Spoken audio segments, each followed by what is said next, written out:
Le 13h, Maria Mallard. Bienvenue à la une de ce journal. Des enfants ukrainiens malades sont arrivés hier en Belgique. Ils sont atteints de maladies graves et ont besoin d'un important suivi médical. Les explications en direct avec Stéphanie Lepage. Les proches d'Arnaud se retrouvent dans l'intimité pour dire au revoir au chanteur. Ses cendres seront dispersées cet après-midi au large d'Ostende. On sera en direct de la côte avec Éric Bévert.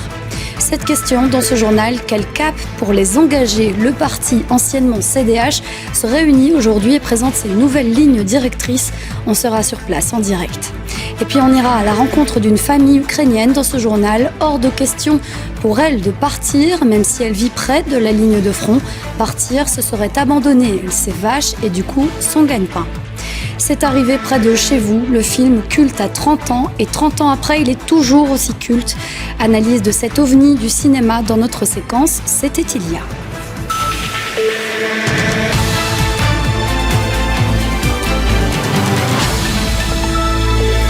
Madame, Monsieur, bonjour. 7 enfants ukrainiens malades sont arrivés en Belgique. Ils ont été évacués d'Ukraine avec leurs proches pour être traités au mieux chez nous. Ils sont gravement malades. Ils sont atteints de leucémie, de cancer ou de tumeurs cérébrales. Un vol charter a été opéré depuis la Pologne par Bifast, le groupe belge d'intervention humanitaire rapide.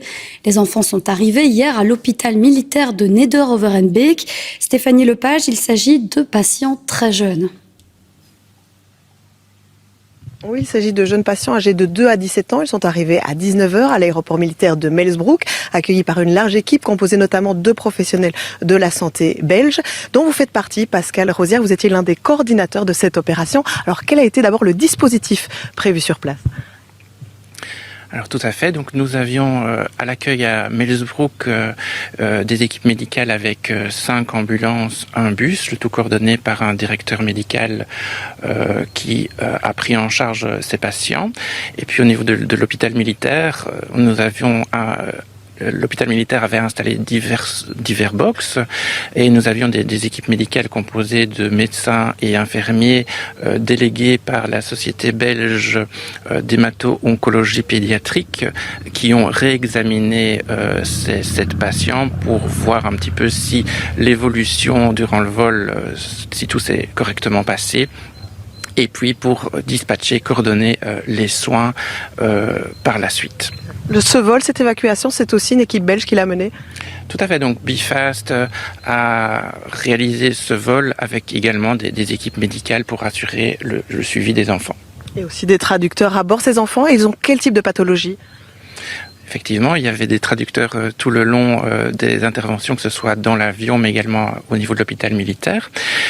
Les pathologies étaient des pathologies donc de type néoplasie, c'est-à-dire des différents types de cancers, que ce soit des cancers du sang, des leucémies ou des cancers de type tumeur. Où sont ces enfants aujourd'hui, ces patients ?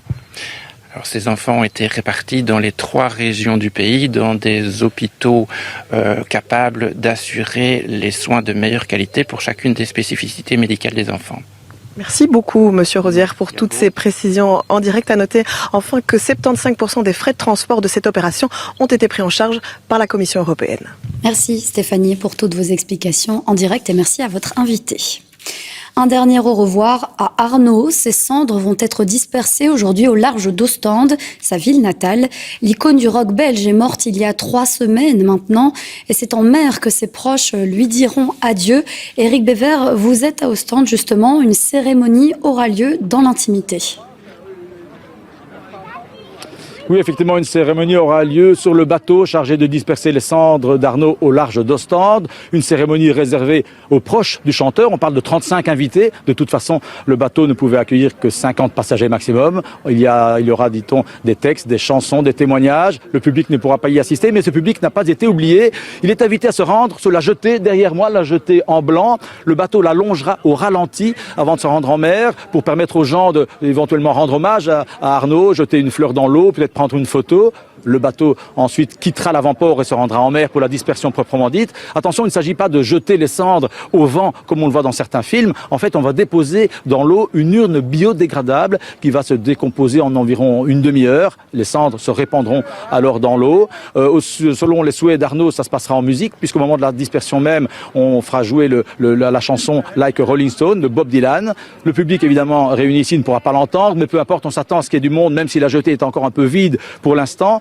Dernière petite précision, cette cérémonie n'est pas un privilège réservé à Ostende, à Arnaud, citoyen d'honneur d'Ostende. En fait, tout le monde peut faire disperser ses cendres en mer. Il y a même des sociétés spécialisées, ça coûte environ 1 million d'euros. Mais d'habitude, évidemment, en général, ça se passe plus discrètement qu'aujourd'hui.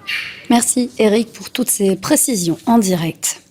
Cette information, à présent, la Russie ne fournit plus d'électricité à la Finlande depuis la nuit dernière. Officiellement, le fournisseur russe d'électricité explique que c'est à cause de factures impayées.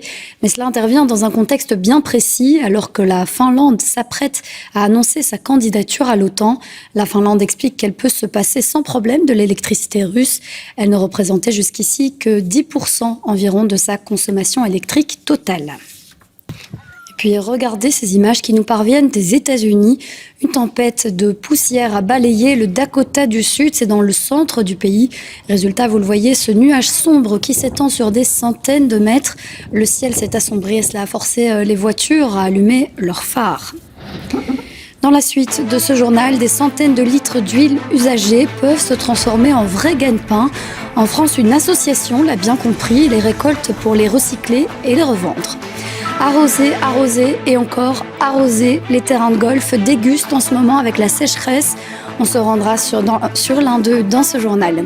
Et puis on ira à la rencontre du dernier Dinandier de Dinan. Cet artiste bat le cuivre depuis 55 ans et on retrouve ses créations un petit peu partout en ville. C'est la fin de ce journal. Tout de suite, vous retrouvez Caroline de Sogne pour la météo. Place ensuite à une série documentaire nature sur les routes mythiques de France. Moi, je vous dis à bientôt.